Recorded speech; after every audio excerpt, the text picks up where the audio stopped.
Iron Man. Name dari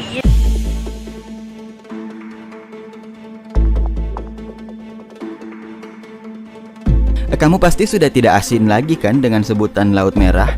Ya, inilah Laut Merah. Begitulah orang-orang menyebutnya. Bahkan di luar negeri sana, Laut Merah juga disebut dengan Red Sea atau artinya, ya Laut Merah.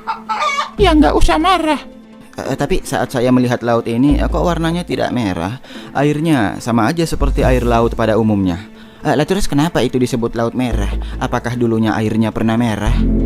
Nah, maka dari itu mari kita berpetualang dan putar dulu intronya. Belang si belang. Aku suka susunya hingga tetes terakhir. Aku suka coklatnya hingga tetes terakhir. Susu bendera coklat nikmat. Setelah kemarin kami sempat dibuat bingung-bingung oleh misteri Laut Mati, kini kami dibuat bingung lagi oleh Laut Merah ini. Yah, Bahrul Ahmar atau kita menyebutnya Laut Merah adalah sebuah teluk di sebelah barat Jazirah Arab yang memisahkan benua Asia dengan Afrika. Jalur ke laut di selatan melewati Babul Mandib dan Teluk Aden, sedangkan di utara terdapat semenanjung Sinai dan terusan Suez. Ya, laut ini sangat terkenal karena disinilah Nabi Musa alaihi salam membelah lautan atas izin Allah dan menenggelamkan Fir'aun. Aduh, Fir'aun.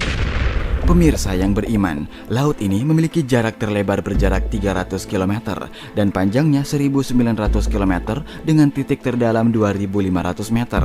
Laut Merah juga menjadi habitat bagi berbagai makhluk air. Tunggu dulu, apakah Mamang termasuk makhluk air?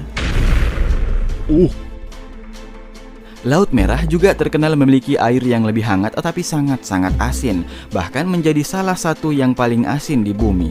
Bahkan karena tidak tahan dengan kadar asin yang terlalu tinggi, Mamang pun memutuskan untuk pindah ke darat. Kurang asin. Salah satu hal yang membuat saya kagum adalah terusan Suez atau Suez Canal, di mana di situ adalah salah satu jalur yang paling banyak dilalui pelayaran di dunia, membawa lalu lintas maritim antara Eropa dan Asia. Kalau ada kesempatan, kita bahas juga yang itu ya. Iya, boleh. Oke, kita kembali ke Laut Mati. Laut Merah. Tenang. Laut Merah disebut Laut Merah karena lautnya berwarna merah. Ya, memang pada musim tertentu air di laut itu akan berubah menjadi merah. Hal ini pun mengundang banyak pakar perikanan untuk melakukan penelitian. Setelah diselidiki, ternyata di dasar laut itu terdapat ganggang yang sedang bergoyang. Mereka pun ikut bergoyang. Pada saat akan mati, ganggang laut mengubah warna air dari biru kehijauan menjadi coklat kemerahan. Waduh, udah kayak darat tuh. Tapi tentu ini tidak ada kaitannya dengan hal mistis yang berbau supernatural. Faktor kedua karena adanya pegunungan Edom yang berdiri di sekitar Laut Merah.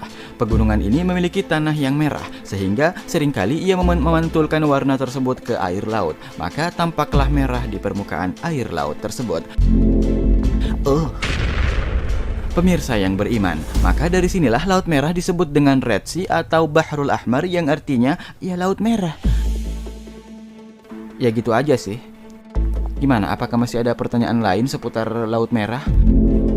Ya, saya rasa sudah tidak ada pertanyaan lagi ya untuk hari ini. Terima kasih telah hadir bersama kami dan sudah dulu ya.